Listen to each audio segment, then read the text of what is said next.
Hey, everybody, Jeremy, National Fire Radio. Welcome back to the podcast today. Rob Ramirez, the man, the myth, the legend. I just saw you a few months ago at the water cooler at the in Little Rock, Arkansas, and we bumped into each other there. You were doing your hands-on with your crew at the Little Rock conference there, the first in, I think it was, first in conference. But, Rob, man, thanks for joining me again, bro. Nice to catch up. Thanks for having me on again. We did meet at the cooler at the Little Rock, Arkansas Fire Conference. Those quick talks right before we both go separate ways.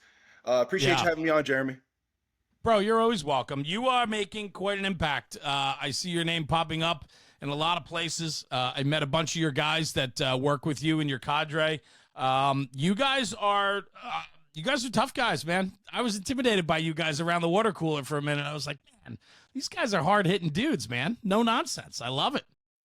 They keep me honest. I'm the teddy bear, and they're the porcupine. They're tough to love, but God, they're effective at what they do, and they're really, really good at their job. And that exterior is just callous. The inside is soft as pudding. Those are great dudes that really care about people and making the fire service better. As tough as callous and inside as soft as pudding. That's amazing. That is fortune cookie worthy right there. And I think it's so important though. That's what I love about the fire service is like we have all these rock stars. We got these alphas, these tough guys, bravado, tough as nails, hit their hand with a hammer and they keep going, right? That's what we need and expect out of our firemen, right? That's what we want.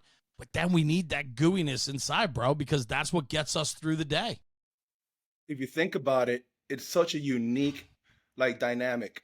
You have to get as hard as possible in order to be as soft as possible with the people we serve and protect and our families when we come home. It's such an incredible dynamic that that dichotomy, we don't talk about it enough. You're absolutely right. Well, let's talk about that a little bit then. Let's explore that because, as the podcast works, it's just free flowing.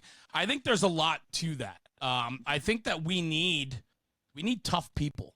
We need people to understand that this is that you are sacrificing for this job. I've had a lot of people push back when it comes to this work-life balance. I've had a lot of people push back about how the job doesn't take care of them, and I'm not going to go all in on it. All this shit.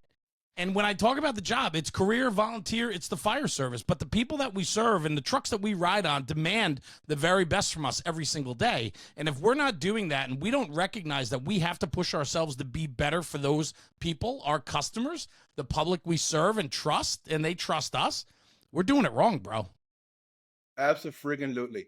At no point when we raised our hand at wherever you work did you vow an oath to only serve and give and do and prepare if. The word if, IF, was not in any of our vows or oath to service. I'm not only going to serve if I have the right leadership. I am not only going to serve if I get paid X, Y, or Z. I am not only going to serve if my trucks are maintained, my firehouse is maintained to my standard. I am not only going to serve if I'm perfectly happy with my leadership and working conditions. When you raise your hand to support the public we serve, to improve the human condition, to meet the human needs, you're a public servant. You're there to serve the public. You just happen to be wearing a uniform for X, Y, or Z organization. That organization plays no role in the vow that you took in order to serve the people that we serve. And I don't take that lightly. And I think the fire service has lost its way when it comes to adding that word if to what we swore to do. Man, you nailed it. I wonder, I get a lot of the pushback I get are obviously people that have been wronged by the system. Mm-hmm. We have a lot of departments that are not supporting their people. We have poor leadership, poor officers, poor command staffs and administrations, people that are dropping the ball. And the problem is, Rob, and I want your take on this, is our fire departments demand everything from us, even to lay down our lives. That is something that we swore an oath that we're going to protect our neighbors, right? We could lay down our life in this job, and our job requires us to do that. And in return, the things we ask from the job often let us down. We got to do better on a higher level to give our people what they need. And if it's that mental clarity, that support, that pay bump, that increase, the look at longevity, the things we can do to better the position. I know the most successful departments out there are the departments that go all in on their people.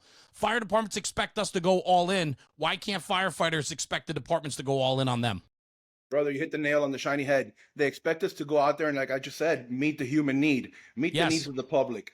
When 911 sounds, the bell sounds, 911 gets rung, we go out the door, we do our best. We're expected to perform to the level we've been trained at and go above and beyond for the people we do. And the fact is that we get recognized when we go above and beyond. If you do not expect me to go above and beyond, don't recognize me and put a ribbon on my chest when I do.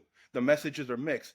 But in return, I agree with you. They need to meet our human need, the Yeah. need of the members, the need of the individual, the need of the organization.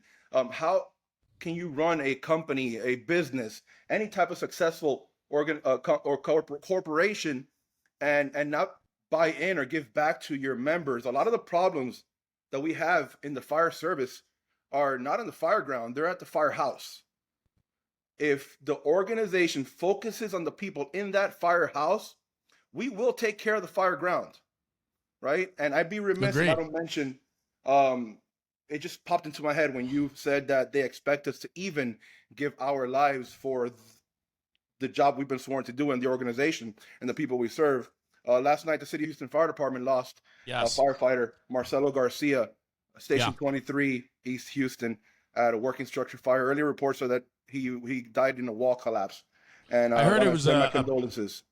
A parapet collapse. I think they were making entry, and they had a collapse of the front parapet or the side parapet, which I think was what happened there. You know? Yeah, Awful. Perfect example. An organization like Houston that's gone through what they've gone through over the last decade, and the direction they're heading now. And they lost a member just overnight, a couple hours ago at the time of this recording. And I want to send my condolences out to all my friends in the Houston Fire Department, as well as thank you. Yeah. That is a reminder for the rest of us: when you're doing everything right, this job can still go wrong. And I think what happens is, so often we get clouded by the mundane and routine, that the complacency sets in. And when Houston goes to work. Houston goes to work every single day, 5-10 times a day. They go to work. It doesn't matter what section of that city they're going to work. The expectation of fires is there. But if you go up into the sleepy hills of somewhere else, where they're not going to fires every day, they're not training every day, they've become complacent, and it happens everywhere, and it can creep in so fast. This right here is a reminder that even the guys that go to fires every single day, shit can go bad, and it goes bad fast. We have to remind ourselves that, like you just said, the mundane, the everyday in and outs, they're not going to work every day. You have to keep that like backup quarterback mentality where every day is game day. You have to know the playbook, because at any time, anyone can be called to do any position. And one of the worst things you can do in this fire service is when your number gets called to not know the playbook or be out of position. Those zero, I think, who was it? Chief Thompson, back to Texas, talks about those zero impact periods, minimizing those zero impact periods. Those gaps of inactivity on the fire ground need to be filled with a mindset and philosophy that you're going to go to work every day. Prepare for the game like a backup quarterback. And that happens, you can do that when the system works, right? When your fire department is supporting you, giving you the opportunities, giving you the tools, giving you the support you need mentally, physically, all those things where firefighters feel that they're being taken care of and treated fairly, they are going to excel times 1,000. I agree with you 100% on that.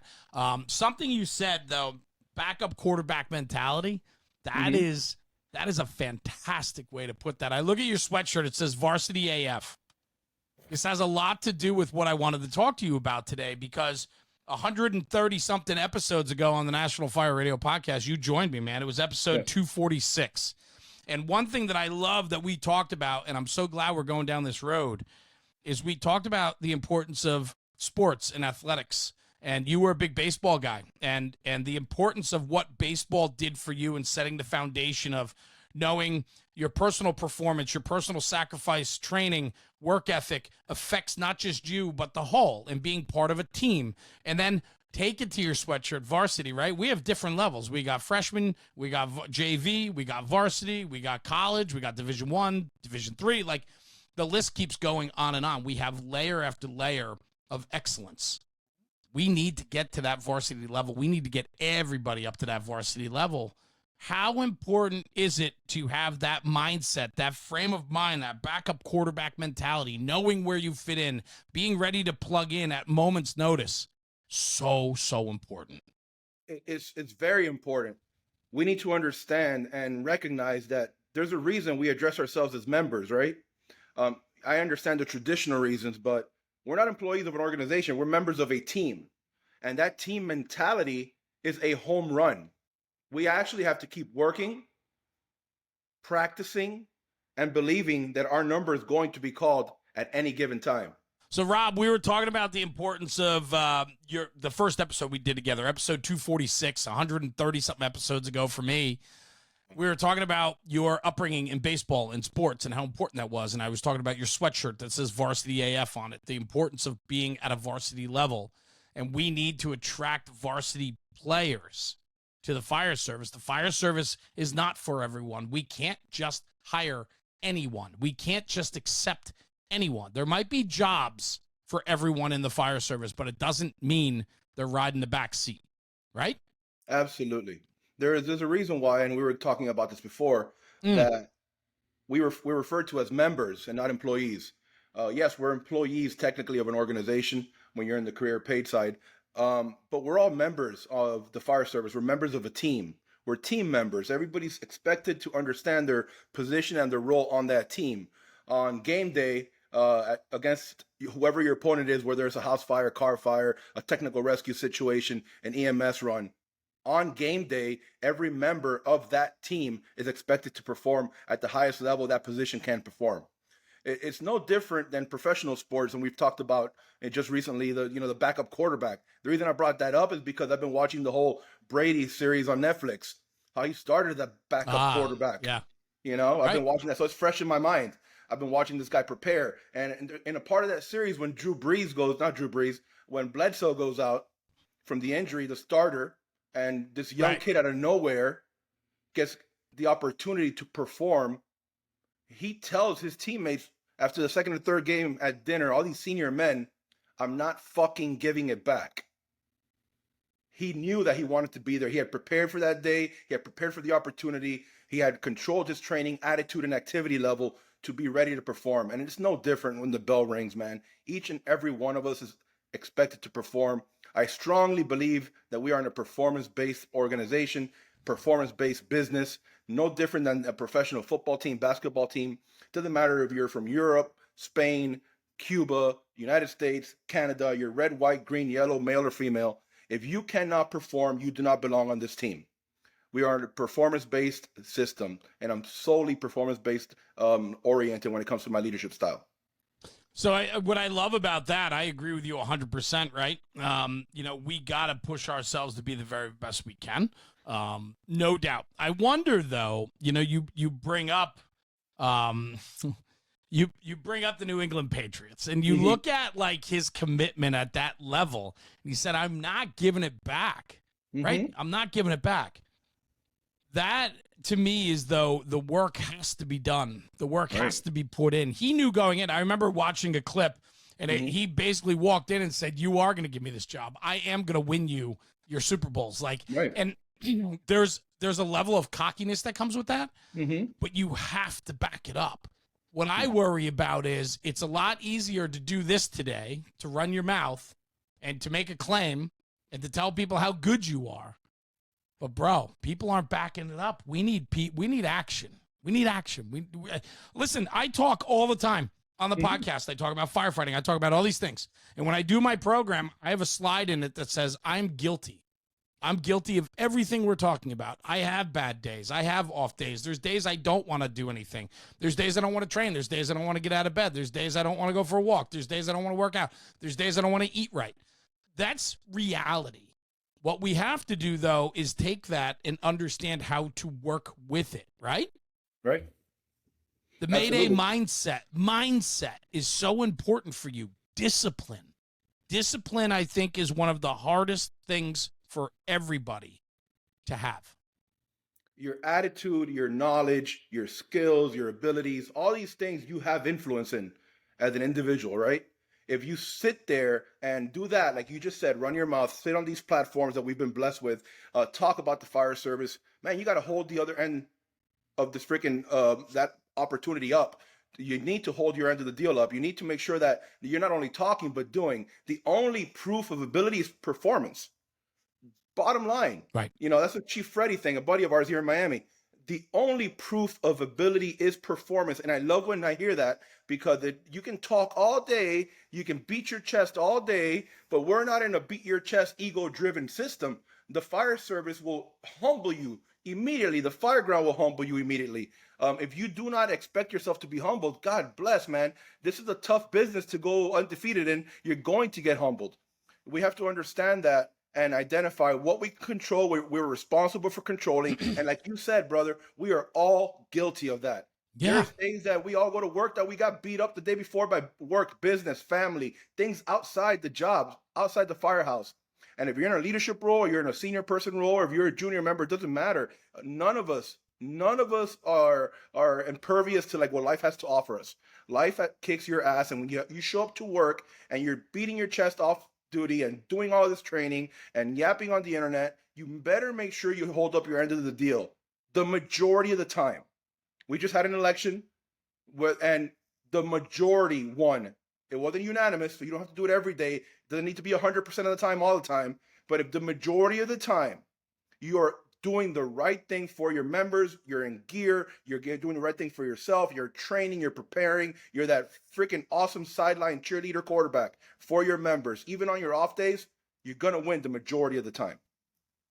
I love that. And that's reality speaking, right? Because we have to recognize, I mean, I'll tell you this, since starting National Fire Radio, this has held me more accountable than I've ever been accountable in my life. 100%. It really has. If I'm going to put my persona out there, if I'm going to talk about topics in the fire service, I'm an open target. And trust me, I get crap every single day across social media and so on. And that's okay, because I've trust me, I'm okay with it. Like, I get it. But also understand too, it's the comments of, oh, this fat guy, this guy, he's out of shape. What does he know? Blah, blah, blah. That's great. Yeah, that's my weakness, right? Even when I played Division I lacrosse, right? I carried weight on me. I get it. I'm never going to be a bodybuilder, thin, cut type of guy. I challenge you this. That's my weakness. What's yours? People drink. They're in terrible relationships. They use drugs. They're a terrible friend. They don't follow through. They gamble. Everybody has weaknesses. Everybody does, right? What do you do about it? How do you fit that into your life? Where do you come out from it? How do you perform? And I love what you're talking about, though. It's not every day is going to be a top shelf day, but when we need to perform, and when we need to go to work, and when we need and called upon to act, you better be ready. Yeah, it takes hundreds of hours of preparation to do good at a fire for fucking 30 minutes. Right? It really, really does, man. Yep. It really does. It really does. Just like what we do on our side jobs, what we do, whatever you want to call this world that we're both in.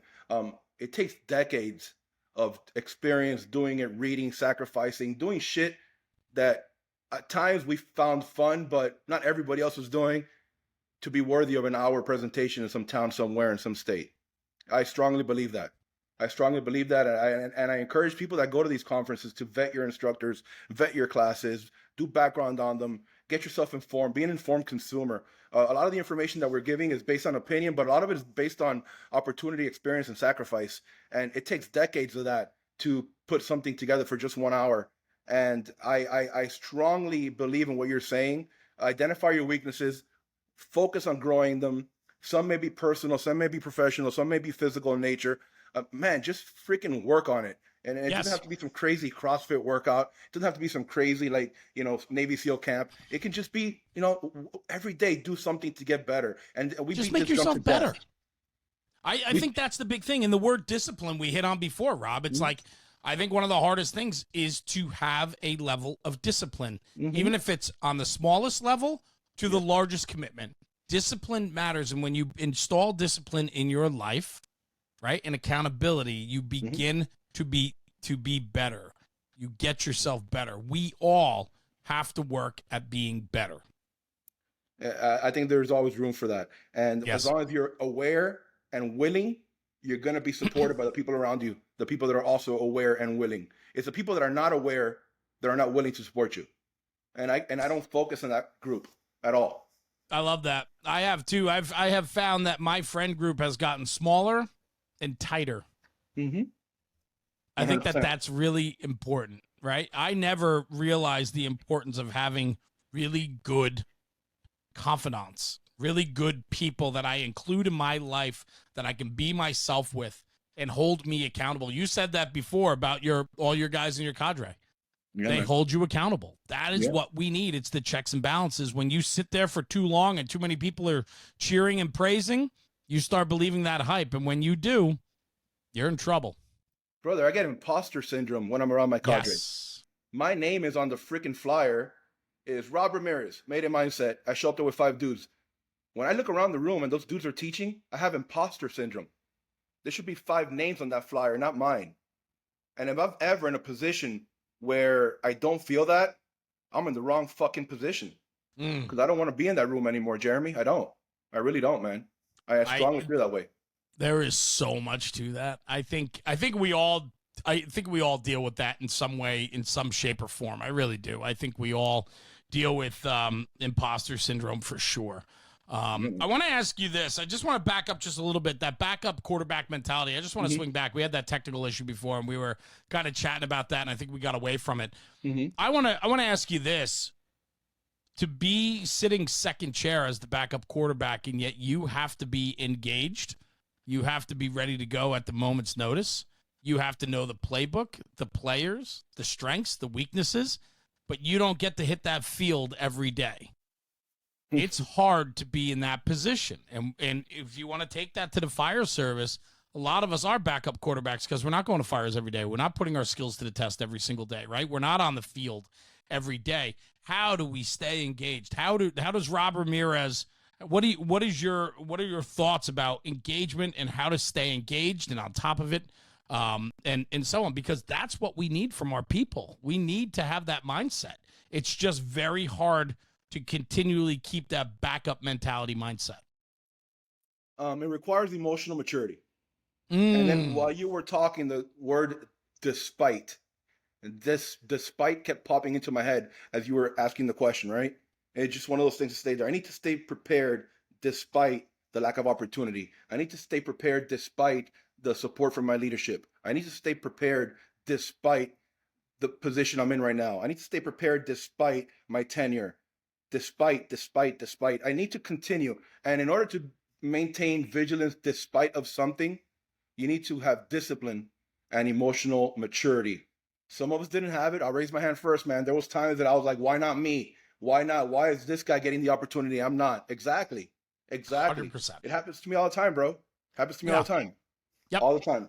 Maintaining that despite, like that vigilance in an environment that offers very little opportunity requires discipline.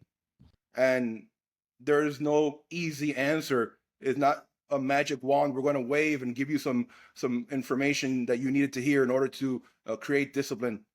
Discipline has to become a habit, and you just got to keep fucking doing it every day despite the opportunity and to implement your preparation. So good. Emotional maturity. I don't think I really figured that out until the last few years, to be honest with you. And I still find myself at times going, man, I don't like how I handled that situation, or I don't like, what my mindset was on that, or my approach. I should have did that better. I should have came at it a different way. It's a work in progress, man. Everything we're talking about today is a work in progress. Which is great. It keeps us in a growth mindset, and emotional maturity has nothing to do with biological years of life. It has to do with that growth mindset. If I want to achieve more and I am preparing for more, and those opportunities do not present themselves immediately, it requires a lot of emotional maturity to continue preparing and not get pissed off, right? Brother, I'll say it. This is my 6th year in a row that FDIC turns me down, right? If I told you that my feelings were not hurt, okay, every time I feel ready and do not get the opportunity, I'd be lying to you and your audience. It requires every emotional maturity fiber in my body not to jump on social media and cry my heart out and say a bunch of Right. stupid shit that I shouldn't say. Right. You know? Right. I totally get it. And I think that is what sets people apart. You know, it is a lot of times people will take the easy road, the complaining road, the poor me road, Yep. instead of saying, okay, they didn't like it this year. Wait till I apply next year. It's going to be even stronger, bigger, and better. They're pushing me to fine tune my message. That is that backup quarterback mentality that you're not getting on the field yet, but it's making you put in the work. That's important. And I think that's what sets us apart, are the people that recognize opportunity and continually go after it instead of rolling over and giving up. It's very easy to give up and say, fuck these guys. I'm not coming back to this. I'm not doing this anymore. Right? No. It's not worth my time. I don't care. If they don't recognize it, that's fine. But man, to stay in the trenches, that's knee jerk is right. Mm-hmm. That's that mature. That's that emotional clarity and maturity that comes with time. You mentioned experience before. I'm a firm believer that experience matters on this job. I'm a firm believer that we have room for every type of firefighter, meaning the 1 year, 3 year, 5 year, 10 year, 25 year. And we're too often trying to rush the process. The 3 year guy is trying to be the 10-year guy, and the 10-year guy wants to be the 25-year guy. We need to do a better job at just letting them be who they are within this job. No? Absolutely. There's you need to, it's like an incubator, right? You got to keep it at the right temperature. Too hot or too cold, you're not going to grow them right. So you got to keep the temperature on the incubator right and make sure that it's not too hot, too cold. The environment's just right to grow a good firefighter. A lot of these guys nowadays blow my mind when I start talking to them, and they're like telling me they're going to go do this for their lieutenants and this for their captain. And down here, we got to get a bunch of freaking degrees for stuff. So I got 1 year kids working on a freaking bachelor's degree to test for lieutenant year one, yet they can't force a door or throw a ladder.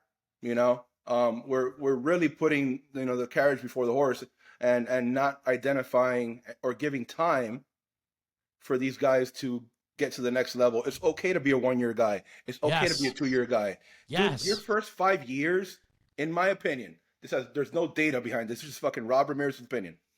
Your first 5 years are the most selfish years of your career. People are all investing in you. Hey kid, look at this. Hey kid, look at that. Have you tried this? Don't do it that way. Do it this way. Take this class. Take that class. Your first 5 years, you should be a sponge because no one expects you to know shit, right? So stop pretending like you know shit and start giving and absorbing. But after like year 5, 6, there's a whole batch of other guys that now need you to start investing in them and wetting their sponge. At that point, you have to be ready to give back, to start giving back. Somewhere after year 5, in my opinion, it takes thousands of hours of a single skill in order to actually learn it right and become competent in it. And it usually takes around 4 or 5 years of application. If we don't do that, I'm sorry, go ahead. Yeah. No. Go. No, if we don't do that and take the time, you're going to be skipping too many valuable steps that later on we've all seen that chief officer or that company officer who just got there way too fast, and it shows either through his behavior at the firehouse or his behavior on the fire ground. And somewhere along the line, those necessary steps were skipped, and now we're all bitching, complaining about it, and we just bought a 30-year freaking loan because this guy's around for the next 30 years, and that's not something you can fix. I think it's so important that we trust the process. The problem is I think the process has let some of our people down over the years, and it muddies the water. But when you have a process that works, everything comes natural. The 1-2 year guy is allowed to mature up to his 5 year point, right? And listen, people can take issue with the year point. This is just in generalized speaking, right? Whether it's 5 years, 10 years, you're in the slowest department, busiest department. That all matters too when it comes to experience. But just for the sake of argument, we're talking when the process works, your 1 and 2 year guys are allowed to grow into that 5 year guy. And what the process then does allow for is you all automatically start giving back to that 1-2 year guy when you're at year 5, because the process requires that of you, and you already know that because that part of the process worked on you. That's a healthy culture. That's a good process. Right. The process doesn't take work. The process just takes you to maintain the process, right? Because we've laid the foundation and groundwork already. We just can't take shortcuts. And it's so hard today to tell people that it's worth not taking shortcuts. We live in a world of immediacy. Nobody has patience anymore. And so everybody wants to be bigger and better faster. We need to trust the process and not take shortcuts. 1000%. Shortcuts in my world, in the world of firefighter rescue and Maydays, shortcuts during training will get you killed. It creates a pathway that we're not interested in. We're not interested in the short pathway because it's not going to be available to us the day of your or my Mayday. And that's something we try to avoid at all costs through daily routines. Our daily routines of gear checkout, our daily routine of the right equipment in the right place, our daily routine of air pack checkouts, our daily routines of checking the truck, preparing mentally for the shift. We never take shortcuts, ever, ever, ever. There's very few nevers and always in the fire service, right? I never, ever allow myself to take shortcuts when it comes to self-rescue or firefighter rescue. Everything's in the same place at the same time every single day, because data, history, and human biology under stress has proven that you take shortcuts, you're going to end up in a jam. It's a predictable failure. It's not a possibility. It's a probability that you're going to end up jammed up and not have what you need when you need it, whether it's psychologically, physiologically, or physically on your person. And those shortcuts will get you jammed up. Do not take shortcuts. I love that you use that word because it struck that chord in my mind, how against shortcuts I am. Well, yes. I mean, because your program is the Mayday Mindset. It's one thing to teach. It's one thing to teach the physicality of the Mayday, meaning, packaging, removal, finding, breaching, cutting, lifting, everything that goes into it. That's the physicality of it. How often are we talking about the actual mindset of the incident, not just for the downed or lost firefighter, right? But also the teams that are entrusted to bring their brother or sister out. The mindset of this starts long before the Mayday actually is transmitted, correct? Correct. The mindset, and I'm glad we just touched on that subject real quick. That mindset is what separates what you're referring to as a technical program or technical training from the actual Mayday. Yesterday, Top Floor put up a great post yesterday. Talked about the intimacy of Mayday communications between the company officer and the person giving it, right? He hit the nail on the head. That is an intimate moment. When you get on that air and you say, Mayday, Mayday, Mayday, you've never probably done that at a real incident. That's the last thing you were planning on doing today, the day of. That changes the entire scenario and everything you prepared for in technical training, like all the things you described, packaging, moving, breaking, breaching, dragging. All that goes out the window if you did not supplement that technical training and address psychological changes, physiological changes, human behavior under stress, what we know about it, right? And then management of all of those. If you do not address the human condition, human emotions during Mayday training, that now becomes the orphan child of Mayday training. When I teach somebody how to throw a ladder or stretch a line, I don't have to address psychological and physiological changes, because even if it's at 2 a.m. at Mrs. Smith's house and you're going to do a VES or get on the roof to cut a hole or stretch to the fire, it's exciting, but it's like roller coaster exciting. It's like jumping out of an airplane exciting. Heart rate of 150, Metallica, fucking send it, right? But when it's heart rate of 160, Rob coming after Jeremy, God forbid, at 2 a.m, that heart rate's still 160, but not because it's jump out of the airplane or roller coaster metallic exciting. It's terminal consequences, human behavior, emotional, biological changes that you cannot replicate in training. Therefore, we must always supplement everything you mentioned with the mindset and that mindset approach of, if I don't do this right, the consequences can be terminal. Cancel fucking Christmas. We're not going to be there this year. Okay? So I love that you brought that up. Well, I think it's a big part of it. And in our firehouses, we're doing Mayday training. We're teaching our people about the principles of Mayday, when to, what information to get. Everybody's got their way, right? Their style, their department SOG, if you will, on Maydays.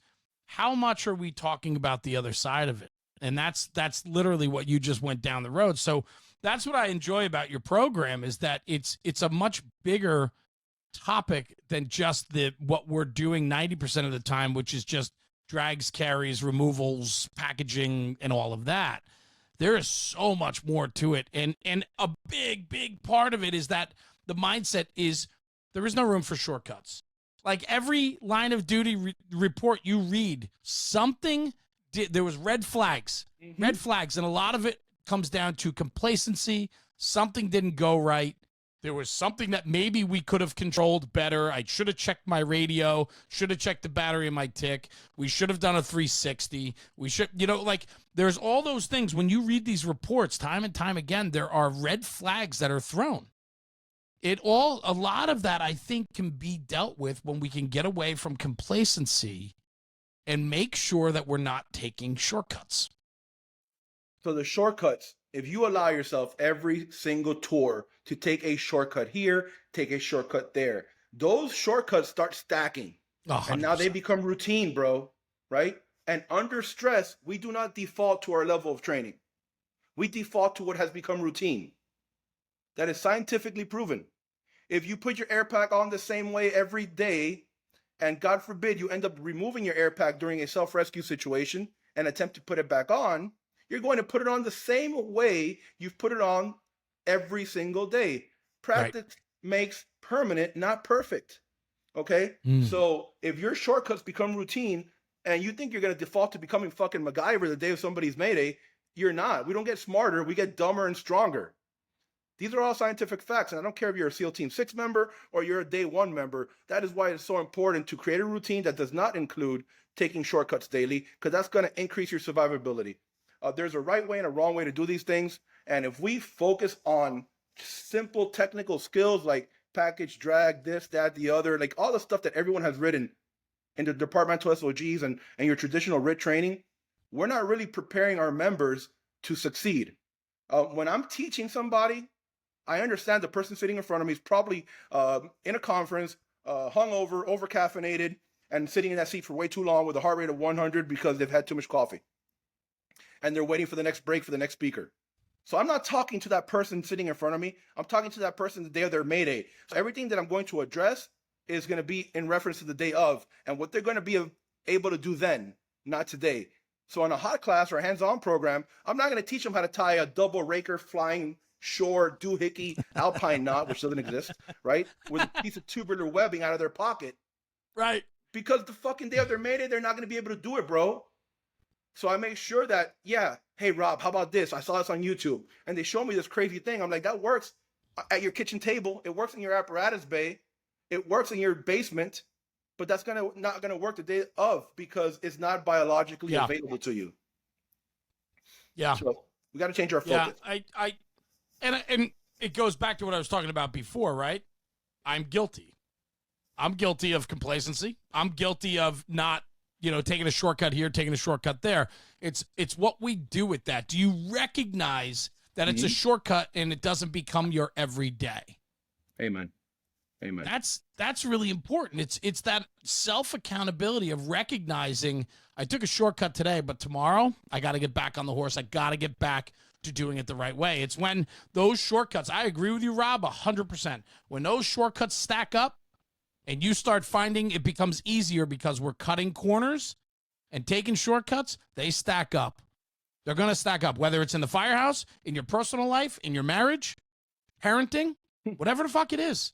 Yes, sir. It's going to stack up, and it's going to throw you for a loop one of these days. Humility is a funny thing, man. It happens when you least expect it. Man, it happens hard. Happens so hard. Hard. I could tell you story after story because I'm guilty of it. Amen. It's what do we do with that? What do we do with it?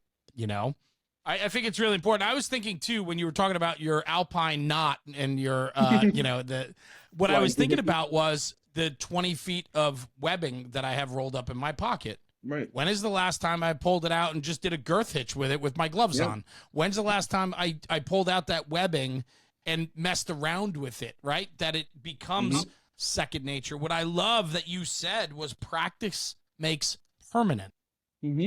That's gold, bro. It's science, bro. Yes, but we have Yeah. to talk about that. Yeah. Because that is the importance of like going all in and doubling down and taking time to get better at this craft. Like Mhm. you're never going to be perfect. We're never going to be the best. There's always room for growth and improvement. What are you Mhm. doing about that? Yeah. That's all. I don't know who said it, but right, you end up landing on excellence in the pursuit of perfection, right? So it's okay to chase perfection because you're not going to reach it because Right. none of us are ever going to be perfect, but you're going to end up somewhere near excellence.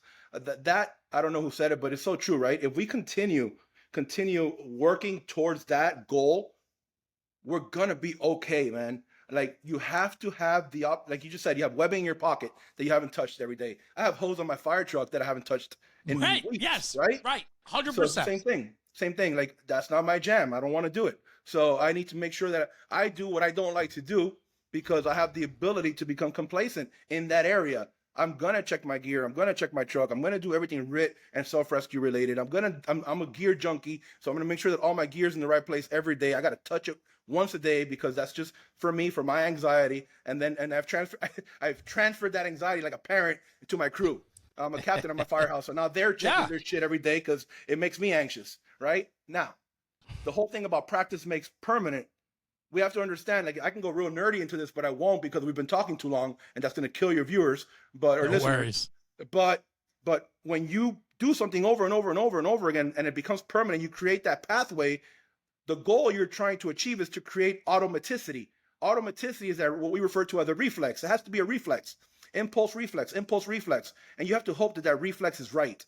That reflex meets the needs of that impulse. Whether it's flashover, you're trapped at a window, you're trying to drag a member, whatever your knee jerk is, you better hope that that knee jerk, aka automaticity, is correct. So that's why I don't like to say the old, practice makes perfect, because you can practice shit wrong 100 fucking times. Yep. And when stress and push comes to shove kick in, you're going to do it wrong because your reflex and your knee jerk is wrong. That's why it's important to understand that practice makes only permanent, not right or wrong. Because automaticity, which is what you're creating, can't distinguish between right and wrong. It's just going to do it. And you're going to default to that routine, that automatic behavior, and you're not going to get smarter under stress. We're not. So it's very important to understand that. I so many of these episodes, I'm like trying to come up with a title. I title every episode with something, right? Mm-hmm. I'm not having a hard time with this one. You've got more one-liners that I've written down today, and I underline them, I star them, I circle them, and the priority of which I think they hit. You just said something to me that I've never heard before, and I don't know if it's yours or you got it from somewhere. I don't care. It's a great saying. Reflex meets the needs of impulse. There is so much to that, bro. So much to that, because that is exactly what firefighting is to a T. That's what training is. And in my Fucking world love of it. firefighter rescue and self-rescue, we have a little space. We have a little space between stimulus and action. That little space right there, that's where you're going to survive or die. That's where you're going to go left or right. That's where you're going to call your mayday. That's where you're going to set up for removal of a firefighter or removal of yourself. In that window, from stimulus, oh shit, what the fuck just happened? That's never happened before. This is my reaction to that. That's, and I talk about this real quick if you permit me to. Yeah, and I say it a lot go. It's a story. Every presentation gets it. So I'll ruin it for anybody that goes to my next presentation. If you're at home sleeping with your old lady or whoever you live with by yourself, and you're getting the best sleep you've ever had in your life, so quiet in your house, so quiet you can hear a mouse piss on cotton. I heard that in Arkansas. All right, never heard that in my life. That's quiet, dude. I'm a Florida boy. We don't talk like that in Florida. Yeah, so, right. So that's how quiet it is in your house. And somewhere around 2 or 3 a.m., in the window right over your head, you hear boom, boom, boom, boom. How are you going to wake up? Are you going to wake up nice and calm? What was that, honey? Or are you going to sit bolt upright in your bed with a heart rate of 150? A lot of times I'll ask the group, and the group will tell me, oh, I'm going to wake up and grab my gun, and I'm going to grab this, and I'm going to grab that. Eventually you will. Yeah. Eventually you will. Yeah. But that window from The reflex. stimulus to action, that window there, we have not built it. So you're going to sit bolt upright, confused, with a heart rate of 150 and freeze until your brain says, go grab a gun, go call 911, go to the kids. That window there is what we need to be training on when we do firefighter rescue, self-rescue. That window there creates automatic behavior by doing the same shit over and over and over and over. And now your reflex meets the needs necessary to either defeat that opponent or have your tempo above your opponent's tempo. It's good. There's data behind this shit, bro. And I promise you that it makes sense. Listen, it makes sense to me for sure. I mean, I'm sitting here just listening. I mean, I love every piece of this. I think it's really well done and thought out. And I think from where you're coming from, there's incredible, you mix knowledge and science and along with passion, and it gets delivered in a way that like it sticks, man. So thank you. Yeah. Don't be afraid to go down these roads, man. Cause this is what this is all about. I wanted to ask you, kind of just shifting gears a little bit. Sure. It's been a wild ride, huh? You guys have been busy. It has. We've stayed very busy, very, very busy, right? And again, back to what you said earlier, right? Work-life balance. Kids, there's no such family. thing. It's tough, man. It's tough. And it's a moving target. It's a moving target. It is. It's 60-40, 70-30, never 50-50. And sometimes we go all in on our careers and what we're doing, and sometimes we go all in on our family. And that's where it really matters. What I found personally is this is where communication and quality time actually matters, right? I found for a long time I took advantage of my family because I just assumed that they were like cool with me disappearing and doing this and doing that. And what you come to find out is no, they're not. They just tolerate it. And so that means that my time here has to be of quality. My time spent at home needs to be better. I need to be dialed in. I need to communicate, talk more. Those are super important things that is where that awareness truly, truly matters. Brother, you hit the nail on the head again. When just physically being home doesn't mean count. You're home. Doesn't count, bro. 100%. You can't go out and do what we do at the firehouse or travel and teach and do all of that. And think about it like a radio battery, right? You go out with 3 green bars, and then you show up with an amber bar, sit on your couch, and your radio's chirping, right? And that's what you gave your family. You gave an amber yellow or amber light to your family. Yeah. Your battery's half drained, and they're getting a quarter of you when the fire service got 100% of you. So just physically being home doesn't count, and I have to be mindful of that. We all have to be mindful of that, man, because long after we're done with this gig, those people are still going to be around, hopefully, Yeah, for sure. And I think too, this is where our circle truly matters, right? We need to push each other to do better. And part of that is not just building the Mayday mindset or building the programs, or building this or that. It's also, hey man, have you checked in today? Call home. Go send your wife a text, right? Like those are important things. And I will say, like, I recognize with the amount of I leave tomorrow for New Hampshire for the weekend. Wow. I come back, and then next week I'm going to Connecticut for 2 days. Like, it doesn't stop, right? So it's like there is no balance, but what you do have to do is recognize the impact, and you have to be present. You have to make it work, Yes, sir. Absolutely. I think a lot of us get blinded too by the success of it. Is we see the impact we're making. For you guys are teaching more and more. You're attending more and more conferences. Your cadre's traveling. You're traveling more. You're doing more. And you see the success of that. You want to keep pushing. And you're like, man, our message is getting out there. Let's double down. Let's go do this one. Let's do that. We can certainly get blinded by our own ambitions and desires. And it has nothing to do with, I like it better than home, or it's better than this or that. It's just the success of it. You want more. You're hungry. You're a hungry individual, right? Yeah. And that's what makes you successful at work. That's what makes you a good player. I mean, you're going to want to be on the field, and you want to be able to play as many people as possible. You want to be able to and work against the best opponents. And the opportunity to embarrass myself makes me want to do it even more.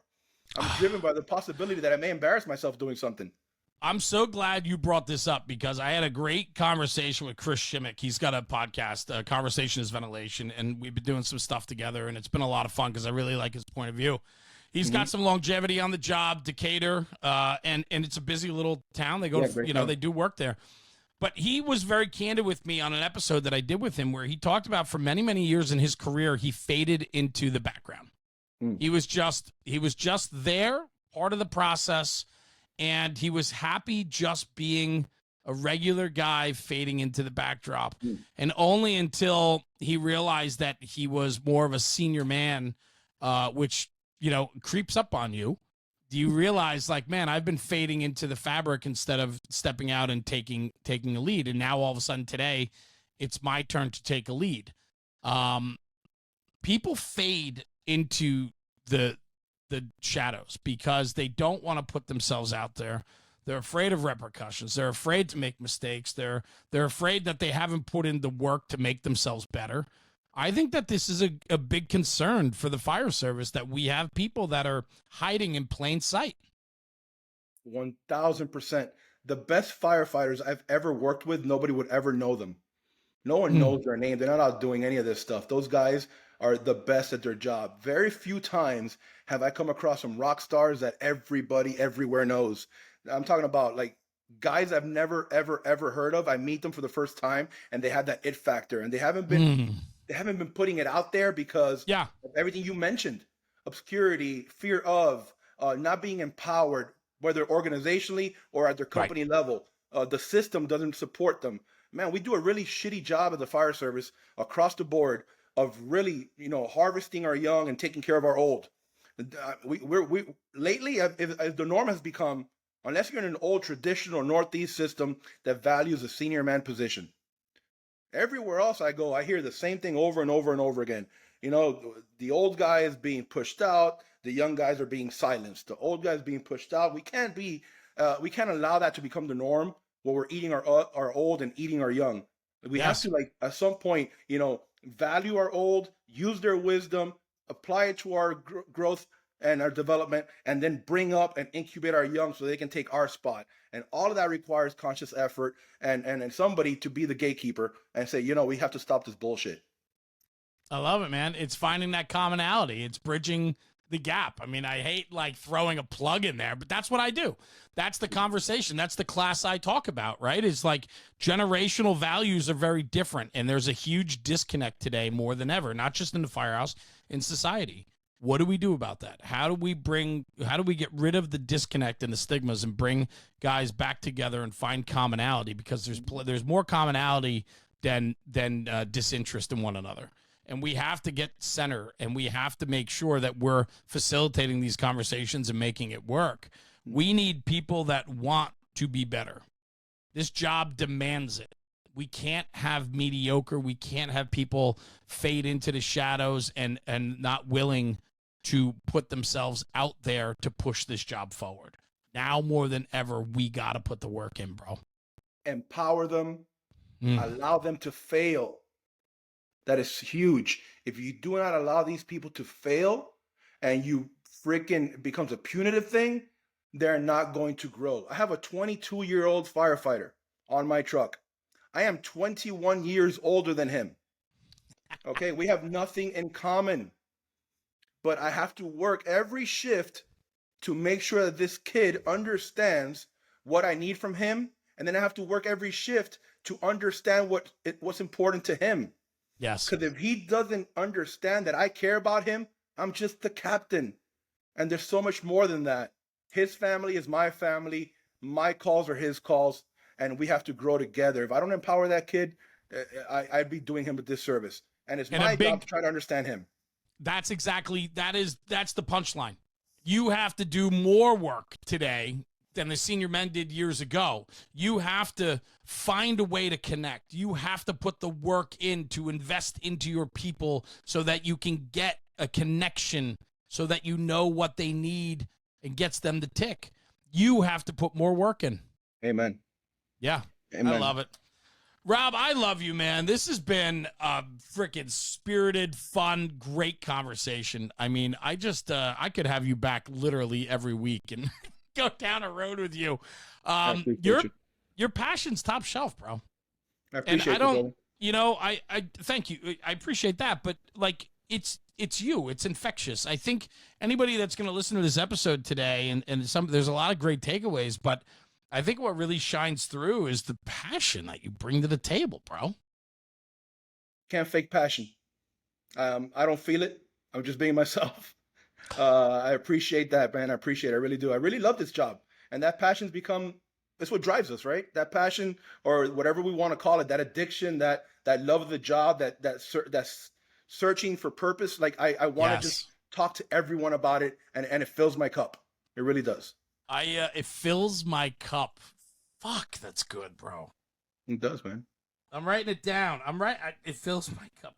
I could like go over every single quote that you gave me today. I wrote them all down. They're freaking amazing. I love making notes.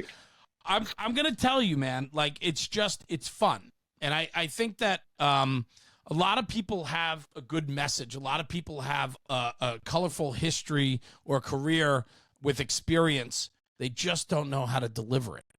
And I think what you do very well, and trust me, I watch a lot of people. I'm out there. As much as I talk, I'm listening, I'm watching, I'm attending conferences, I'm meeting people. And I love watching guys like yourself because the delivery of your content is what matters most. You have solid information. You're really well spoken. You're put together. You're organized. But it is the passion and the commitment and emotion that goes into delivering the message. And a lot of guys don't get that part of it. You do. And it's because it's natural. So keep it up, bro. You are really making an impact. And I really value you and appreciate you as a friend. So thank you. Jeremy, man, that means the world coming from you. I don't say that lightly. I understand this is a privilege. Your platform is huge. And hearing that coming from somebody who I've admired for so long means the world to me. Thank you for this opportunity, man. As far as the message and the vessel, it's all about the vessel. It's all about the vessel. You have to understand the people you're talking to in order to package that information the right way. If I'm not relatable, then nothing I say matters. The information I'm giving is not my information. It's everyone else's information I'm packaging up and trying to deliver nicely for you. And that's always going to change state to state, audience to audience. And it takes a commitment from you. Like you said with your junior man on your shift, you have to work harder at getting to know him. When you go speak and teach and train and do hands-on or do a lecture, you have to get to know the people that are there to see you, that are there to listen or to learn and to train. And you need to get down on one knee and be at eye level with them and really dial into them. And that's where the delivery comes from. So it shines through, man. Rob Ramirez, the Mayday Mindset, brother. Where can people reach out to you? Where can they find you if they want to get a hold of you? Instagram, social media, just my name, Rob Ramirez. If you want to send me an email, it's fine. It's Rob Ramirez at MaydayMindset.com. And we'll be in North Carolina next week at the fire training days. Awesome. Awesome, Rob. Thanks for joining me on the show today. I truly appreciate you and your message. Very strong, man. This was a great episode. I really enjoyed it a lot. And for anybody listening, too, I have it up in front of me. If you want to go back and listen to our original podcast 130-something episodes ago, that was episode 246. And the title of it was, How Do I Become a Starter? And we talked about your days as a baseball player and so on. And so it was a great episode. So if you enjoyed this one, go back and listen to the first one we did also. Rob Ramirez, thank you, brother. Stay right here. I'm going to sign off the show. I'll come right back to you, okay? Appreciate you, brother. Take care. Cool. Have a great day. Thank you. Guys, thanks for tuning in for another episode of the National Fire Radio Podcast. Rob Ramirez with the Mayday Mindset. The guy is killing it with his cadre.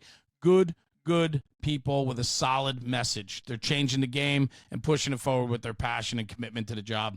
So do me a favor. Like I say at the end of every episode, take this conversation, take it back to the firehouse and talk about it, because when we talk about the job, we're making the job better. I'll see you at the next one. Jeremy, National Fire Radio.